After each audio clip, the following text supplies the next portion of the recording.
Livro Nos Domínios da Mediunidade, pelo espírito André Luiz Francisco Cândido Xavier. Capítulo 7. Socorro espiritual. Sob a influência de Clementino, que o envolvia inteiramente, Silva levantara-se e dirigira-se ao comunicante com bondade. Meu amigo, tenhamos calma e roguemos o amparo divino. Estou doente, desesperado. Sim, todos somos enfermos, mas não nos cabe perder a confiança. Somos filhos de nosso Pai Celestial, que é sempre pródigo de amor. É padre? Não, sou seu irmão. Mentira, nem o conheço. Somos uma só família, à frente de Deus. O interlocutor conturbado riu-se irônico e acentuou. Deve ser algum sacerdote fanatizado para conversar nestes termos. A paciência do doutrinador sensibilizava-nos. Não recebia Libório, qual se fora defrontado por um ambiente das sombras, suscetível de acordar-lhe qualquer impulso de curiosidade menos digna. Ainda mesmo descontando o valioso concurso do mentor que o acompanhava, Raul emitia de si mesmo sincera compaixão de mistura com inequívoco interesse paternal. Acolhia o hóspede sem estranheza ou irritação, como se o fizesse a um familiar que regressasse demente ao santuário doméstico. Talvez por essa razão, o obsessor a seu turno se revelava menos agastiço.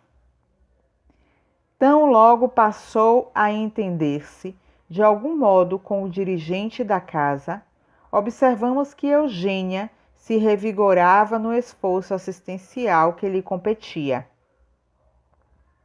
Não sou um ministro religioso, continuava Raul imperturbável, mas desejo me aceite como seu amigo. Que irrisão! Não existem amigos quando a miséria está conosco. Dos companheiros que conheci, todos me abandonaram. Resta-me apenas Sara. Sara que não deixarei.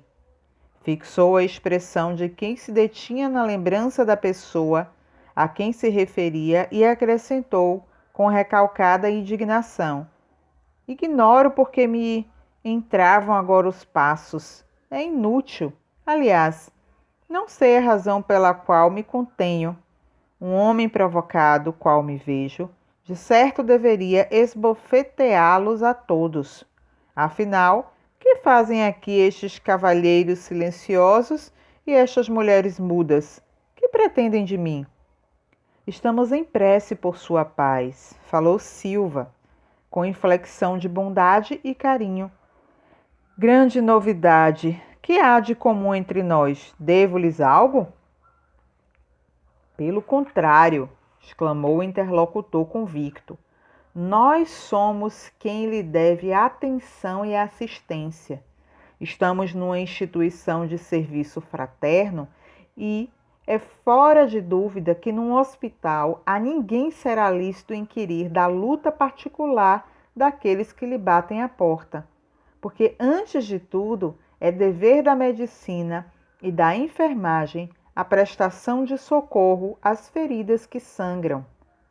Ante o argumento enunciado com sinceridade e simpleza, o renitente sofredor pareceu apaziguar-se ainda mais. Jatos de energia mental partidos de Silva alcançavam-no agora em cheio no tórax, como a lhe buscarem o coração. Libório tentou falar, contudo, à maneira de um viajante que já não pode resistir à aridez do deserto, comoveu-se diante da ternura daquele inesperado acolhimento, a surgir-lhe por abençoada fonte de água fresca. Surpreendido, notou que a palavra lhe falecia embargada na garganta. Sob o sábio comando de Clementino, falou o doutrinador com afetividade ardente. Libório, meu irmão. Essas 3 palavras foram pronunciadas com tamanha inflexão de generosidade fraternal que o hóspede não pôde sopitar o pranto que lhe subia do âmago. Raul avançou para ele, impondo-lhe as mãos, das quais jorrava luminoso fluxo magnético, e convidou: Vamos orar? Findo 1 minuto de silêncio, a voz do diretor da casa, sob a inspiração de Clementino, suplicou enternecidamente: Divino Mestre, lança compassivo olhar sobre a nossa família aqui reunida. Viajores de muitas romagens, repousamos neste instante sob a árvore bendita da prece e te imploramos amparo. Todos somos endividados para contigo.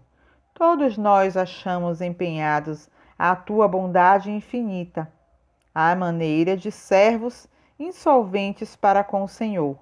Mas, rogando-te por nós todos, pedimos particularmente agora pelo companheiro que de certo encaminhas ao nosso coração, qual se fora uma ovelha que torna ao aprisco ou um irmão consanguíneo que volta ao lar.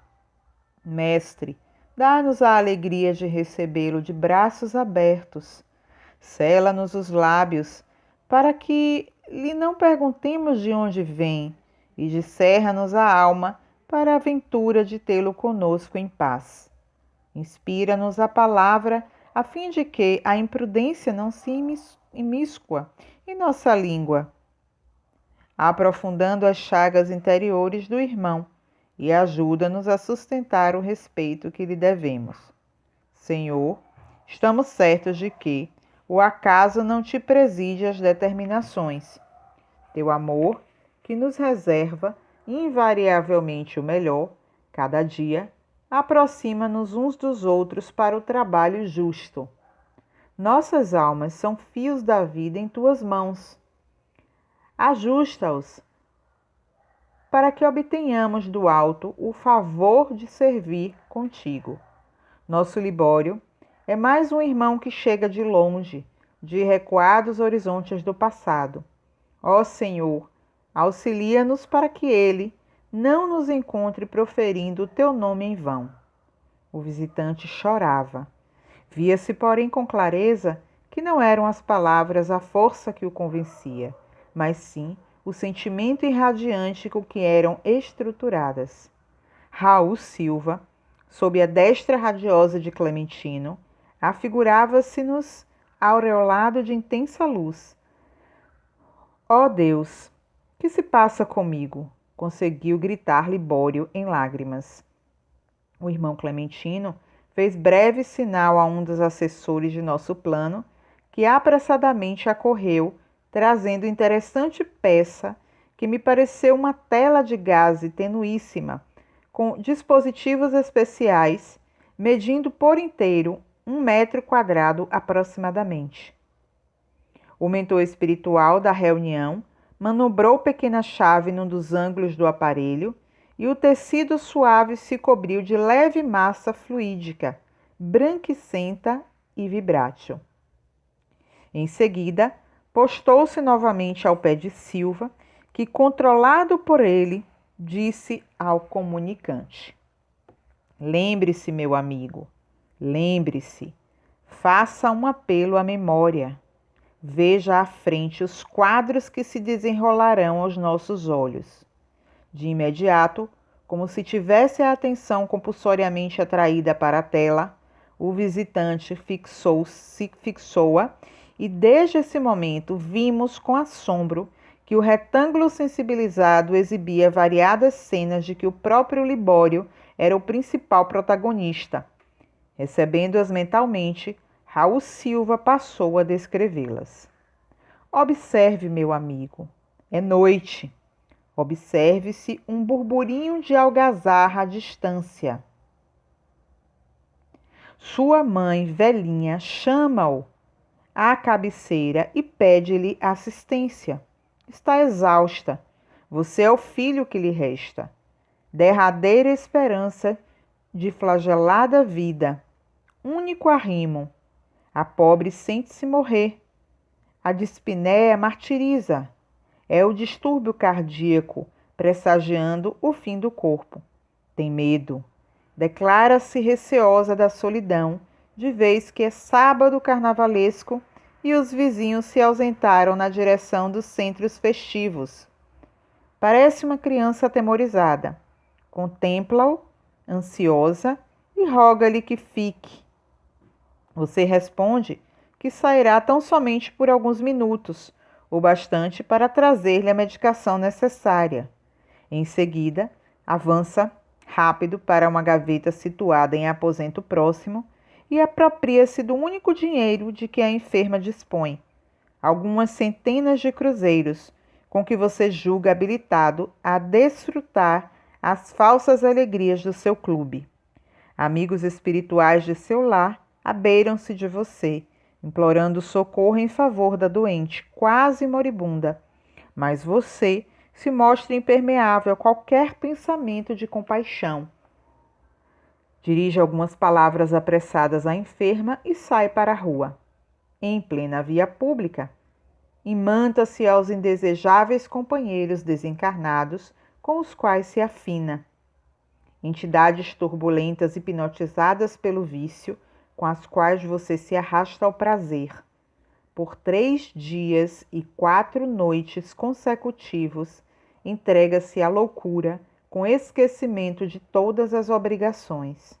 Somente na madrugada de quarta-feira você volta estafado e semi-inconsciente. A velhinha, socorrida por braços anônimos, não o reconhece mais. Aguarda resignadamente a morte, enquanto você se encaminha para um quarto dos fundos na expectativa de conseguir um banho que o auxilie a refazer-se. Abre o gás e senta-se por alguns minutos experimentando a cabeça entorpecida. O corpo exige descanso depois da louca folia. A fadiga surge insopitável.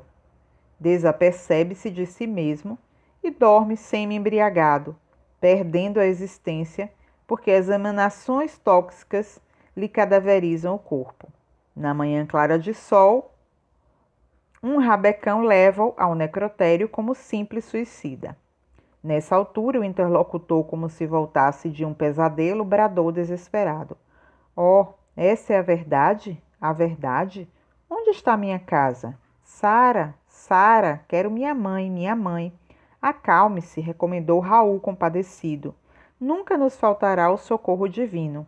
Seu lar, meu amigo, cerrou-se com os seus olhos de carne, e sua genitora de outras esferas lhe estende os braços amorosos e santificantes. O comunicante vencido caiu em lágrimas. Tão grande lhe surgiu a crise emotiva que o mentor espiritual do grupo se apressou a desligá-lo do equipamento mediúnico, entregando-o aos vigilantes para que fosse convenientemente abrigado em organização próxima. Libório, em fundo processo de transformação, afastou-se, tornando Eugênia à posição normal. E porque a tela regressasse à transparência do início, desfechei sobre o nosso orientador algumas indagações improvisadas. Que função desempenha aquele retângulo que eu ainda não conhecia?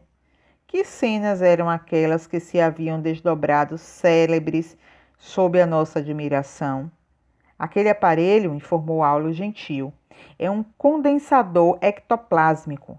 Tem a propriedade de concentrar em si os raios de forças projetados pelos componentes da reunião, reproduzindo as imagens que fluem do pensamento da entidade comunicante, não só para nossa observação, mas também para a análise do doutrinador que as recebe em seu campo intuitivo, agora auxiliado pelas energias magnéticas do nosso plano.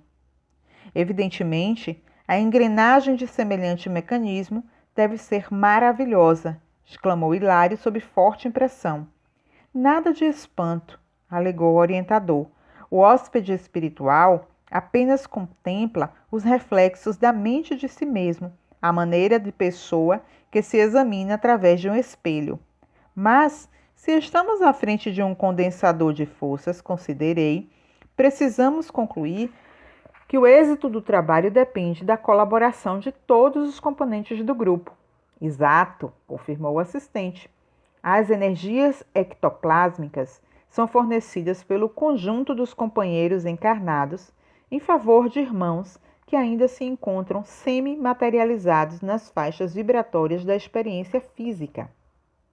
Por isso mesmo, Silva e Clementino necessitam do concurso geral para que a máquina do serviço funcione tão harmoniosamente quanto seja possível. Pessoas que exteriorizam sentimentos menos dignos, equivalentes a princípios envenenados nascidos das viciações de várias espécies, perturbam enormemente as atividades dessa natureza, porquanto arrojam no condensador as sombras de que se fazem veículo, prejudicando a eficiência da Assembleia e impedindo a visão perfeita da tela por parte da entidade necessitada de compreensão e de luz. Levava-nos o assunto a diferentes inquirições, mas o nosso orientador lançou-nos um olhar discreto, como a pedir-nos silêncio e atenção.